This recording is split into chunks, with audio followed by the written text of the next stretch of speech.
Hello everyone, welcome to Ritika's tutorials and आज मैं biomolecules part 1 जो प्रीवियस लेक्चर में बताया था उसके कंटिन्यूएशन में बायोमोलिक्यूल्स पार्ट 2 पे डिस्कस करूंगी।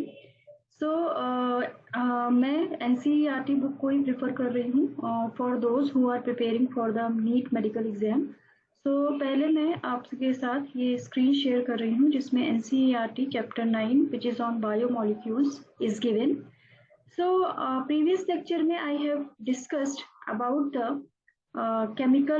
about the amino acids which are having the common structure in which three groups are generally same in all the amino acids. One is amino group, another is carboxyl group, third one is hydrogen, but only difference is in the fourth group which is the R functional group. And based on the number of amino and carboxyl group, there are acidic amino acids, basic amino acids and neutral amino acids.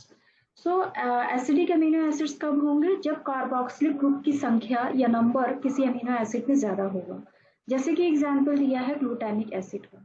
Basic amino acids वो amino acids होंगे जिसमें कि amino groups का number ज्यादा होगा, for example lysine. And neutral amino acids are those in which amino group और carboxyl group दोनों का नंबर क्या होगा? इक्वल होगा या इक्वल प्रोपोर्शन में होंगे, for example valine. Similarly, there are aromatic amino acids. Aromatic amino acids वो amino acids होंगे जिसमें कि R functional group जो है वो कोई aromatic cyclic ring होगी, जैसे कि tyrosine, phenylalanine and tryptophan, इनमें एरोमेटिक रिंग प्रेजेंट है, इसलिए ये एरोमेटिक अमीनो एसिड्स की कैटेगरी में रखे जाएंगे। A particular property of amino acids is the ionizable nature of NH2 and COOH group. तो NH2 ग्रुप क्या होता है? Amino group. COOH ग्रुप क्या है? Carboxyl group. तो ये दोनों ही ग्रुप्स में आयनाइजेबल प्रॉपर्टी है। तो NH2 के ऊपर अगर हम आयनाइज करेंगे तो ओवरऑल चार्ज प्लस आता है। by attaining one more hydrogen it will become NH3 plus, so the charge will be positive over it, while the COOH group after losing one hydrogen, या फिर हम कह सकते हैं कि अगर इसमें से एक हाइड्रोजन एटम निकल जाए तो क्या आ जाएगा इसके ऊपर चार्ज? माइनस चार्ज आ जाएगा। so it means that both NH2 and COOH groups are having the ionizable property. Hence, in solutions of different pH, the solution of amino acids changes. तो अगर हमने सॉल्यूशन लिया है जिसमें कि अमीनो एसिड्स हैं बहुत तरीके के, तो वो अमीनो एसिड्स क्या होंगे? अलग अलग पीएच पे उनके ऊपर अलग अलग चार्ज आएगा। जैसे कि एक यहाँ पे ब्लॉक में एक एग्जांपल दिया गया है, you can C NH3 plus CHR COOH। तो ये एक सॉल्यूशन है जिसमें कि ये एक पर्टिकुलर अमीनो एसिड प्रेजेंट है। आर ग्रुप को यहाँ नहीं बताया गया है कि क्या है ये। This is general for all the amino acid. हम कह सकते हैं कि ये रिएक्शन किसी भी सॉल्यूशन ऑफ अमीनो एसिड्स में कॉमन रहेगी।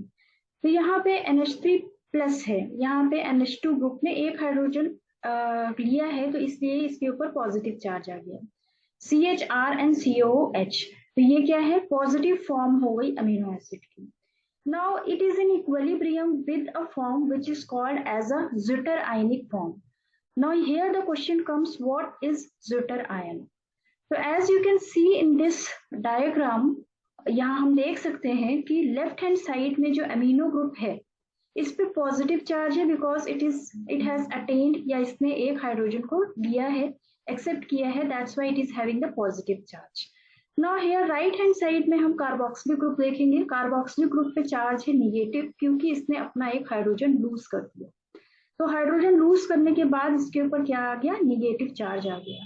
तो as you can see here one group is having one positive charge and another group is having negative charge. So overall charge on this molecule would be neutral because of the equal propensity of the positive as well as negative charge, क्योंकि यहाँ पे equal number of positive और negative charge same molecule पे हैं, इसलिए overall जो charge होगा इस मॉलिक्यूल पे वो न्यूट्रल हो जाएगा। Hence this B form is called as the Zutter ionic form. अब ये किसके साथ इक्विलिब्रियम में है? NH2 CHR CO minus group. तो यहाँ पे ओवरऑल चार्ज क्या होगा? मॉलिक्यूल पे निगेटिव होगा क्योंकि यहाँ पे अमीनो ग्रुप पे पॉजिटिव चार्ज नहीं है, इसलिए ये NH2 ग्रुप है। हाइड्रोजन इसने नहीं लिया हुआ है, और यहाँ पे COO के माइनस चार्ज इसलिए आया है कि इसने हाइड्रोजन लूज किया है। तो हम कह सकते हैं कि इन अ सॉल्यूशन कोई भी पर्टिकुलर अमीनो एसिड इस तरह के रिएक्शन के साथ इक्विलिब्रियम में उसकी डिफरेंट स्टेजेस हो सकती हैं। One is positive form, another is negative form and one is zwitter ionic form. तो यहाँ तक बात हो गई अमीनो एसिड्स के जनरल स्ट्रक्चर के ऊपर, और हमने देखा कि there are 21 different amino acids which could be present in a particular protein. किसी एक अमीनो एसिड में क्या क्या ग्रुप्स होते हैं वो हमने देखा। तो जो फंक्शनल ग्रुप्स हैं जिसमें हमने अमीनो ग्रुप्स देखा, कार्बोक्सिलिक ग्रुप देखा, हाइड्रोजन ग्रुप देखा, और एक जो group which is represented here by R may be different in different amino acids, and we have studied here 3 examples of amino acids. What are those? One is glycine, another one is lysine, and the third one you can see is alanine. तो हमने इस picture में देखे थे यहाँ पे 3 तरीके के amino acids. One is glycine, देखिए यहाँ पे जो ये एक ग्रुप है वो आर ग्रुप हाइड्रोजन है। तो अगर आर ग्रुप हाइड्रोजन ले लेगा तो वो ग्लाइसिन हो जाएगा, अगर आर ग्रुप में मिथाइल ग्रुप CH2 ग्रुप आएगा तो वो एलेनिन हो जाएगा, और अगर आर ग्रुप CH2OH हो गया तो वो सीरीन हो जाएगा। And rest of the 3 groups in all these 3 different amino acids you can see are same. H, COOH and NH2. Here it is in glycine as well as in alanine and as well as in serine. The only difference is there in this R group. Okay. So this is all about the amino acids or general information on the amino acids on which you can get questions in the NEET exams. Now let's discuss about the another biomolecule which are lipids. तो lipids के बारे में हम जानते हैं कि lipids क्या होते हैं। तो लिपिड्स जनरली वाटर इनसॉल्युबल होते हैं, मतलब कि ये जल्दी वाटर में सॉल्युबल नहीं होते हैं। दे आर, जितने भी लिपिड्स हम देखने को मिलेंगे वो सब जनरली वाटर में नहीं घुलते हैं। So they could be simple fatty acids. अगर हम लिपिड्स को कैटेगराइज करें कि लिपिड्स क्या क्या होते हैं, तो वहां पे सिंपल फैटी एसिड्स को भी हम लिपिड की कैटेगरी में रखेंगे। तो अब सेम तरीके से जैसे कि हमने अमीनो एसिड्स में देखा कि उनका एक पर्टिकुलर स्ट्रक्चर होता है, उसी तरीके से फैटी एसिड्स का भी एक कॉमन स्ट्रक्चर होता होगा, and only difference would be there in the functional group. So यहाँ पे फैटी एसिड का अगर हम स्ट्रक्चर देखेंगे तो has a carboxyl group attach to an R group. तो इसमें आर ग्रुप जो होता है, जो कि डिफरेंट फैटी एसिड्स में या डिफरेंट लिपिड्स में अलग अलग होता है, तो उन सभी आर ग्रुप्स में क्या ग्रुप जुड़ा होगा? Carboxyl group. Carboxyl group COOH group होता है। So the R group could be methyl, methyl stands for CH3 group, ethyl C2H5, और higher number of CH2 groups. तो higher number of CH2 group कहने का मतलब क्या है कि ये CH2 ग्रुप एक से ज्यादा नंबर में प्रेजेंट हो सकते हैं, एक से ज्यादा संख्या में प्रेजेंट हो सकते हैं। तो CH2 ग्रुप, अगर एक ही CH2 ग्रुप है तो हम कहेंगे एक कार्बन से लेके 19 carbon. So 19 carbon containing CH2 groups would be there. So CH2, CH2, CH2, a long chain of CH2 group, when it is present, then it will be called as higher number of CH2 groups. Now अब यहाँ पे examples दिए गए हैं कुछ lipids के, और we can say simple fatty acids के। जैसे कि एक फैटी एसिड का नाम दिया गया है palmitic acid. So palmitic acid has 16 carbons including carboxyl carbon.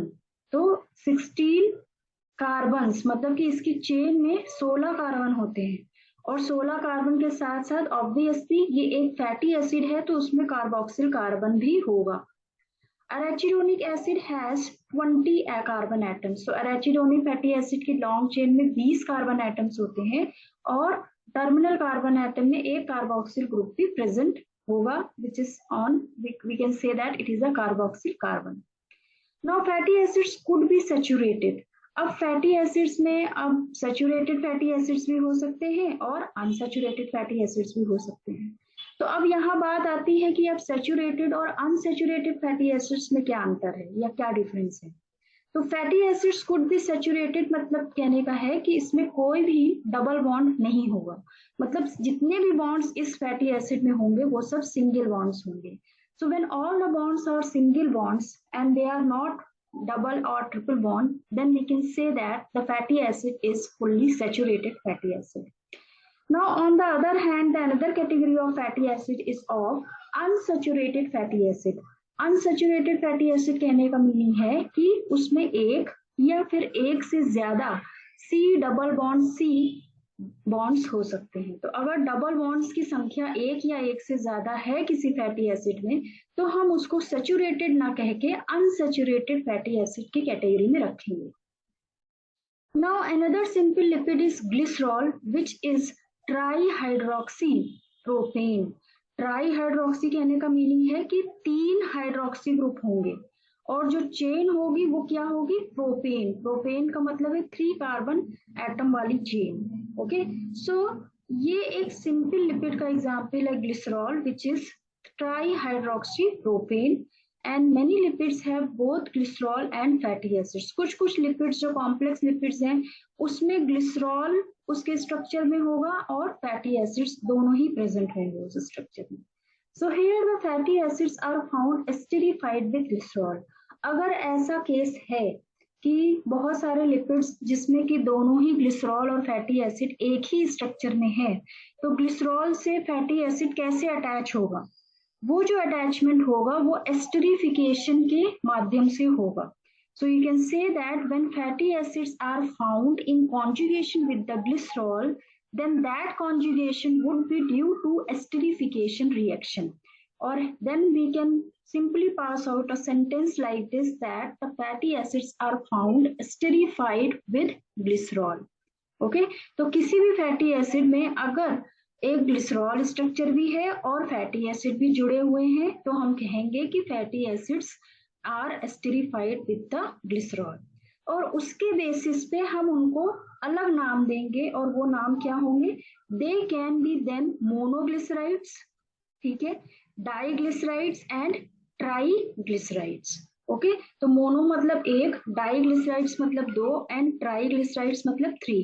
तो अगर एक फैटी एसिड ग्लिसरॉल से जुड़ा हुआ है तो वो मोनोग्लिसराइड हो गया, 2 जुड़े हुए हैं तो डाइग्लिसराइड हो गया, और अगर 3 प्रेजेंट हैं तो दैट विल बी triglycerides.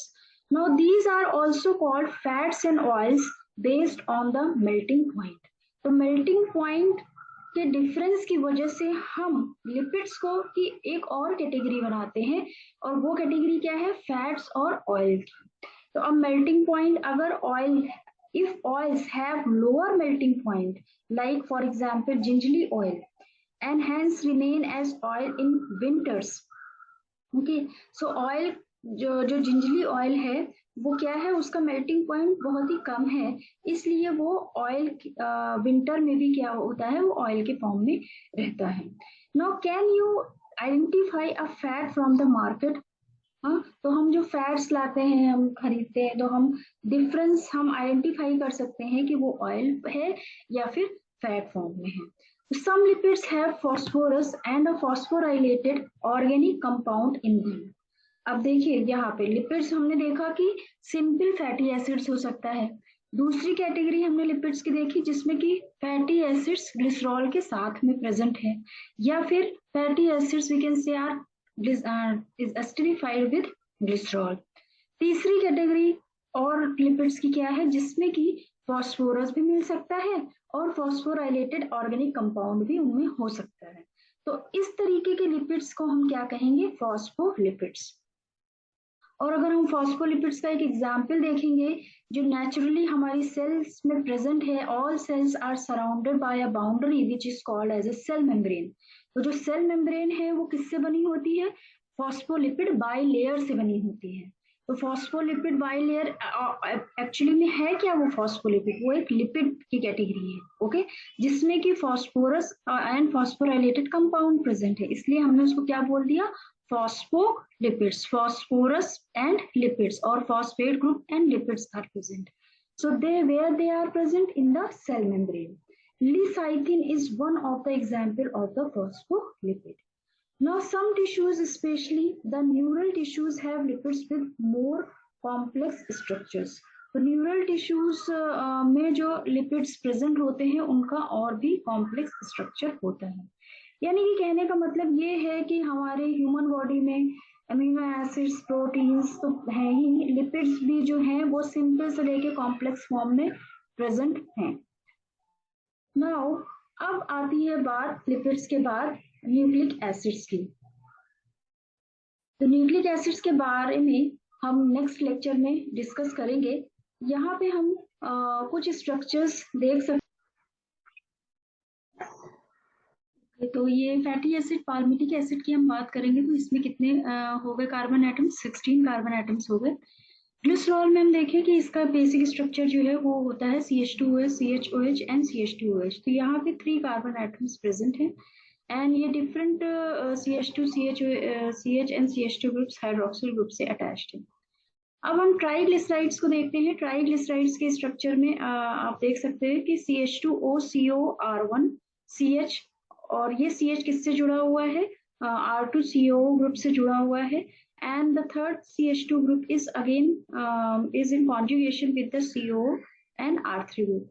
तो यहाँ पे R1, R2 एंड R3 ये 3 डिफरेंट ग्रुप्स होंगे, और ये 3 डिफरेंट ग्रुप्स क्या हैं, फैटी एसिड्स के। और यहाँ पे एक ग्लिसरॉल मॉलिक्यूल प्रेजेंट है CH2O, CH एंड CH2O। तो यहाँ पे जो CH2, CH एंड CH2 जो कि बेसिक स्ट्रक्चर में हाइड्रोक्सिल ग्रुप से अटैच था, यहाँ पे ये कार्बोक्सिलिक ग्रुप से तीनों अटैच हैं, और वो कार्बोक्सिलिक एसिड अपने टर्मिनल पे different fatty acids R1, R2 and R3 से अटैच्ड हैं। अब हम फॉस्फोलिपिड लिसाइथिन का स्ट्रक्चर देखते हैं। फॉस्फोलिपिड लिसाइथिन में भी देखिए कि एक बेसिक स्ट्रक्चर किसका है, ग्लिसरॉल का है, और ग्लिसरॉल से जो फैटी एसिड्स अटैच्ड हैं वो CO ग्रुप के माध्यम से अटैच हैं। तो CH2OCOR1, CHOCOR2, CH2O। अब यहाँ पे जो ये लास्ट वाला ये CH2 है, instead of attaching to the CO group it is attach to the P double bond O, और फॉस्फोरल ग्रुप से ये अटैच है। तो P double bond O, O, OH, और फिर ये O इन टर्न किससे अटैच है, CH2, CH2 एंड CH3 का होल थ्राइस। तो ये अगर स्ट्रक्चर है तो उसको हम क्या बोलेंगे, फॉस्फोलिपिड बोलेंगे, क्योंकि इसमें फॉस्फेट ग्रुप प्रेजेंट है इसलिए। अब यहाँ पे कोलेस्ट्रॉल के स्ट्रक्चर देख सकते हैं, और कोलेस्ट्रॉल के स्ट्रक्चर में आप देखिए साइक्लिक रिंग प्रेजेंट है, और ये साइक्लिक रिंग एक साइक्लिक रिंग के एक टर्मिनल पे हाइड्रोक्सिल ग्रुप भी प्रेजेंट है। तो ये कोलेस्ट्रॉल तो हमारी ह्यूमन बॉडी में भी है, तो ये कोलेस्ट्रॉल का एक ये जनरल स्ट्रक्चर है। Okay, so this is all about the lipids, और हमने लिपिड्स के बारे में एक जनरल आइडिया लिया कि लिपिड्स कितने तरीके के हो सकते हैं। सिंपल फैटी एसिड्स भी हो सकते हैं, या फिर ग्लिसरॉल एक सिंपल फैटी एसिड का एग्जाम्पल हो गया। और अगर ग्लिसरॉल फैटी एसिड्स के साथ कॉन्जुगेशन में है या फिर एस्टरिफिकेशन के माध्यम से है, तो हम मोनोग्लिसराइड्स, डाई एंड ट्राइग्लिसराइड्स बोल सकते हैं based on the number of the fatty acids attached to them. और एक कैटेगरी हमने बताई लिपिड्स की, फैट्स एंड ऑयल्स की। तो हमने ये एक जनरल स्ट्रक्चर्स हमने फैटी एसिड्स के देखे, और लिपिड्स के देखे, फॉस्फोलिपिड्स का देखा। तो this is all about the lipids. अब हम नेक्स्ट लेक्चर में अनदर बायोमोलिक्यूल की बात करेंगे, जिसमें हम न्यूक्लिक एसिड्स के बारे में पढ़ेंगे। तो आज के लिए इतना ही। Thank you all.